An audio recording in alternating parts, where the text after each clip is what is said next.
Hello hi friends, అందరికీ good Friday and good morning. ఈరోజు నేను నా క్లోజ్ ఫ్రెండ్ని కలవడానికి వెళ్తున్నాను.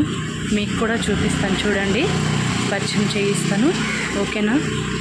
పొద్దున్నే సూర్యనారాయణ మూర్తి నన్ను పలకరిస్తున్నాడు. సో నా ఫ్రెండ్ని, క్లోజ్ ఫ్రెండ్ని మీకు చూపిస్తాను. మా ఆయనతో చెప్పకుండా వచ్చాను మా ఫ్రెండ్ని కలుస్తానని. మరి మీరు కూడా చూడండి మా ఫ్రెండ్ని, మా ఫ్రెండ్తో మాట్లాడండి చక్కగా, ఓకేనా? అక్కడికి వెళ్ళి నేను కలుస్తాను మళ్ళీ మిమ్మల్ని, ఓకే? ఇదిగోండి నా ఫ్రెండ్స్, సుబ్రహ్మణ్య స్వామి నాకు నిజంగానే ఫ్రెండ్. ఎందుకంటే ఫ్రెండ్కి చెప్పంగానే ఏ పైన చేస్తారు అంటారు. మరి నాకు కూడా నా కొడుక్కి కొంచెం బాగాలేకపోయినా చెప్పుకుంటాను, అలాగే తగ్గుతుంది. మొన్న బాగా కఫం దగ్గు వస్తే ఎన్ని మెడిసిన్ యూజ్ చేసినా తగ్గలేదు. సుబ్రహ్మణ్య స్వామి దగ్గరికి వచ్చాను, పొద్దున్న కల్లా తగ్గాలి అని మొక్కుకున్నాను, తగ్గింది. నీ దగ్గరికి వస్తాను అని మొక్కుకున్నాను, మరి మొక్కు తీర్చుకోవాలి కదా, అందుకనే వచ్చాను. సో చూడండి నా సుబ్రహ్మణ్య స్వామిని, నా ఫ్రెండ్ని. సుబ్రహ్మణ్య స్వామిని చూస్తే నాకేమనిపిస్తుందంటే నన్ను పిలుస్తున్నాడేమో, దర్శించుకో అని అనిపిస్తుంది. మరి మీరు కూడా నాలాంటి పిచ్చి వాళ్ళు ఉన్నారా? ఉంటే కామెంట్ సెక్షన్లో కామెంట్ చేయండి ఫ్రెండ్స్. సో ఇంకా లేట్ చేయకుండా మనం చక్కగా మనస్ఫూర్తిగా ప్రార్థిద్దాం, ఓకేనా? సో ఫ్రెండ్స్, ఎన్ని బాధలున్నా, ఎన్ని కష్టాలున్నా, మనకి దగ్గరలో ఉన్న దేవుడి గుడికి వెళ్ళి మనసు ప్రశాంతంగా కొద్దిసేపు ప్రార్థించుకొని వస్తే ఆ కష్టం అనేది తీరుతుందో లేదో తర్వాత విషయం, కానీ మనకున్న టెన్షను, ప్రెజర్ అనేది మనం దాన్ని కంట్రోల్ చేసుకోగలుగుతాం అనేదే నా నమ్మకం ఫ్రెండ్స్. మీకు కూడా ఇలాంటి నమ్మకం ఉందా? నేను నమ్మేదాన్ని కాదు అసలు, గుళ్ళు అలాంటి వీటికి వెళ్ళేదాన్నే కాదు. నాకు అసలు నేనే నమ్మలేకపోతాను అనమాట, దేవుళ్ళు అంటే ఇంత ఇష్టం ఎలా అయింది అని. అప్పుడు మా ఇంట్లో చాలా ప్రాబ్లమ్స్ అన్నీ ఉండేవన్నమాట. అప్పుడు ఎందుకు అసలు ఈ సృష్టి అనేది ఎవరో ఒక కారణం మూలంగా కంపల్సరిగా నడుస్తుంది.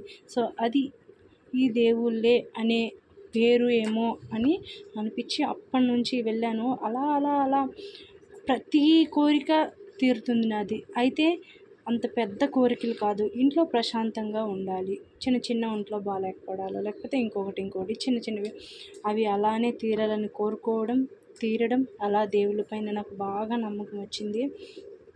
సో అందుకనే గుళ్ళకి ఇంకా వెళ్ళడం స్టార్ట్ చేశాను. నాకు చాలా చాలా ఇష్టం, ఉపవాసం ఉండాలంటే ఇంకా ఇష్టం. నేను అసలు చాలామందికి జనరల్గా ఉపవాసాలు ఉన్న రోజు ఆకలేస్తుంది అంటారు, కానీ నేనైతే నీళ్ళు కూడా తాగడానికి ఇష్టపడను. నా మనసుకి నచ్చిందా అస్సలు నేను నీళ్ళు కూడా తాగను, అంత చక్కగా నేను ఉంటానన్నమాట. సో మనం ఏదైనా సరే ఒకటి నమ్మాలి, నమ్మకపోతే ఏది సాధ్యం కాదండి. నమ్మితేనే కంపల్సరిగా సాధ్యము. అది చాలామందికి తెలిసే ఉంటుంది. దేనిపైనైనా, ఒక వ్యక్తి పైన అయినా కానీ, లేదా ఒక పని చేస్తామన్న దీని మీద అయినా కానీ, దేవుళ్ళ మీద అయినా కానీ నమ్మకం పెట్టుకోవాలి. అది కంపల్సరిగా మన నమ్మకం తగ్గట్టు పని జరుగుతుంది. సో నేను కూడా అలాగే దేవుళ్ళ పైన నమ్మకం పెట్టుకున్నాను. ఇది ఒకసారి కాదండి, ఇది నాకు 2-3 సార్లు బెంగళూరు వచ్చాక. లక్కీకి బాగాలేకపోవడం, అసలు హాస్పిటల్కి ఎన్ని దగ్గరలకి తిప్పి ఎన్ని చేసినా కూడాను అసలు తగ్గడమే లేదు. ఆ తర్వాత ఇలా సుబ్రహ్మణ్య స్వామి గుడి, లేహనకి స్కూల్కి తీసుకెళ్తుంటా కదా, అప్పుడు సుబ్రహ్మణ్య స్వామి అక్కడే ఉంటాడు. సో నేను అలా మొక్కుకొని ఇంకా బాగా నమ్మకం పెట్టుకున్నాను. ఆ నమ్మకం మీదే ఆ దేవుడు మమ్మల్ని కరుణిస్తున్నాడు.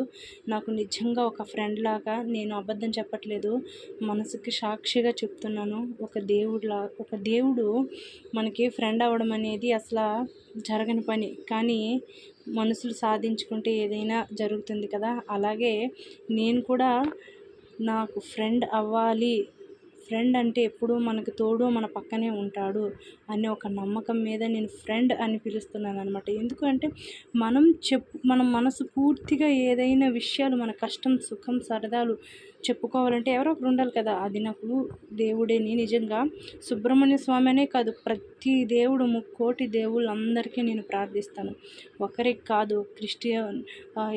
యేసయ్యకి ప్రార్థిస్తాను, అల్లా, నా ఫ్రెండ్స్ ఉండే వాళ్ళు అల్లా, ముస్లిం వాళ్ళు వాళ్ళ దేవుణ్ణి నేను నమ్ముతాను. అయితే వెళ్ళి నమస్కరించక్కర్లేదండి, అందరి దేవుళ్ళని నేను మనస్ఫూర్తిగా ప్రార్థించుకుంటాను అనమాట. అదే నాకు నమ్మకం అనమాట.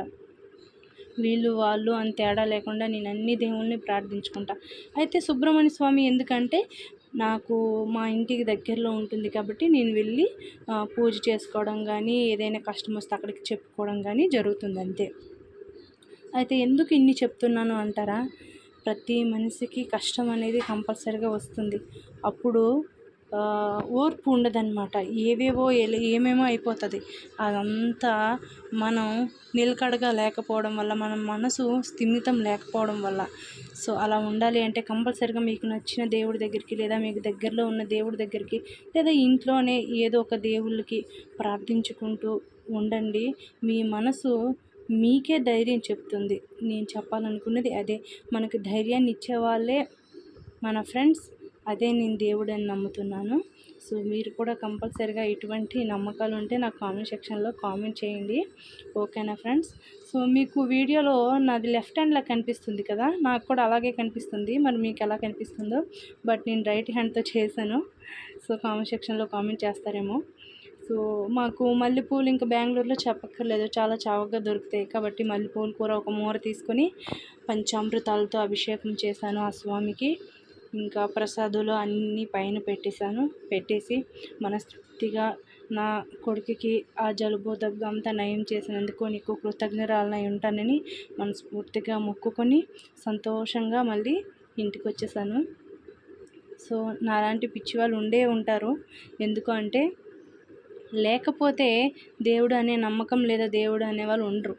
నాకు తెలిసి మనం పెట్టుకునే నమ్మకం బట్టే ఉంటుంది. ఎంతోమంది కూడా నమ్ముతున్నారు. అయితే దేవుడు అక్కడే, పిలిచే పేర్లు వేరు అనే ఉన్నారు కదా. సో అది నేను నమ్ముతాను. సో పొద్దున్నే ఎక్సర్సైజ్ చేసి వచ్చి వీళ్ళకి చెప్పకుండా తలంటు స్నానం చేసుకుని చక్కగా వెళ్ళి దేవునికి పూజించుకొని హ్యాపీగా ఇంటికి మళ్ళీ తిరిగి వచ్చేసాను. వాళ్ళు లేచి ఉంటారేమో అని చెప్పి నేను ఇంక కొంచెం స్పీడ్గా చేస్తాను పూజ. లేదంటే నీట్గా పసుపు రాసి కుంకుమ బొట్లు నిండుగా పెట్టి వస్తుంటాను. లక్కీ లేచి ఇంకా ఏడుస్తాడేమో అని కొంచెం అదంతా చేయలేదు. అయితే సుబ్రహ్మణ్య స్వామికి ఎన్ని అలంకరణ చేసినా కూడా అందరూ వచ్చి ఎవరిది వాళ్ళు అభిషేకాలు చేస్తారు కదా. అందుకనే నేను ఇంకా మళ్ళీ పసుపు అదంతా రాయలేదు కూడాను. లేదంటే పసుపు అదంతా రాసి చక్కగా అలంకరిస్తాను నేను. ఒక్కొక్కసారి ఫోటోలు కూడా తీసుకుంటూ ఉంటాను.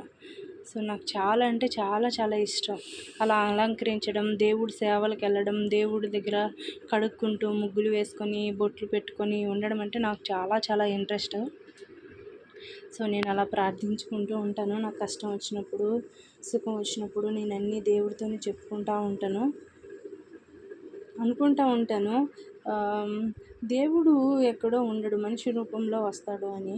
కాకపోతే కొన్ని సందర్భాలలో మనం కళ్ళు మూసుకొని మనం మనస్ఫూర్తిగా ప్రార్థిస్తే మన కంటికి కనబడినట్టు అవుతారు చూసారా, అప్పుడు అనిపిస్తుంది అన్నమాట దేవుడు ఉన్నాడు, మనిషి రూపంలో ఉన్నాడు, అతని రూపంలో ఉన్నాడు, మనం చేసే మంచి పనుల్లో ఉన్నాడు అని. నాకైతే ఎంత తృప్తిగా ఉంటుందో దేవుడి గుడికి వెళ్ళి పూజ చేసుకొని. ఉపవాసం ఉండాలి అంటే అన్ని రోజులు వీలు కుదరదు. ఎందుకంటే చిన్నపిల్లలు ఉన్న వాళ్ళు పాలు పెడతారు కాబట్టి వాళ్ళకి వేడని అది ఇది అని ప్రాబ్లమ్స్ ఉంటాయి. కాబట్టి నాకు కూడా సేమ్ ప్రాబ్లం. అందుకనే నేను మంగళవారం ఉపవాసం లేను. అయితే ఒక చిన్న స్టోరీ చెప్పనా, వినే ఓపిక ఉంటుందని మనస్ఫూర్తిగా కోరుకుంటున్నాను మీకు. ఒకరోజు సుబ్రహ్మణ్య స్వామి గుడికి వెళ్ళొచ్చాను. ఈ సుబ్రహ్మణ్య స్వామి గుడికే వెళ్ళొచ్చాను. వచ్చిన తర్వాత నేను ఆ రోజు నేను తినలేదు. కాకపోతే మా ఆయన కోసమని ఎగ్ కర్రీ వండేసాను ఆ రోజు ఇంట్లో. అంతేనండి. దేవుడు నిజంగా అది అసలు ఎలా జరిగిందో నాకు అంత ఆశ్చర్యం. లక్కీకైతే ఒకటే వామిటింగ్స్, నైట్ అంతా నిద్ర లేదు, వామిటింగ్స్. ఇంకా ఏం చెప్తాం, బెంగళూరులో హాస్పిటల్కి వెళ్ళాలి అంటే ఆటోలు సరిగ్గా ఉండట్లేదు. అసలు ఏ క్యాబ్ బుక్ చేసినా కూడా క్యాన్సిల్ అయిపోతుంది. ఇంకా ఆ టైంలో అసలు మెడికల్ షాపులు ఏవీ లేవు. 11 అయిపోయింది, 12, 1 గంట వరకు, 2 వరకు కూడాను. అప్పుడు ఎంత ట్రై చేస్తున్నాము, ఎక్కడ ఏ సిరప్లు దొరకట్లేదు, ఏమీ లేదు, చుక్కలు కనిపించాయి. అప్పుడు నాకు సడన్గా ఐడియా వచ్చిందనమాట. స్వామి నేను నీ దగ్గరికి వచ్చాను, ఈరోజు నీసి ఇంట్లో వండాను. ఓహో, నా లైఫ్లో ఇంకెప్పుడు చేయను అనుకున్నానండి నేను.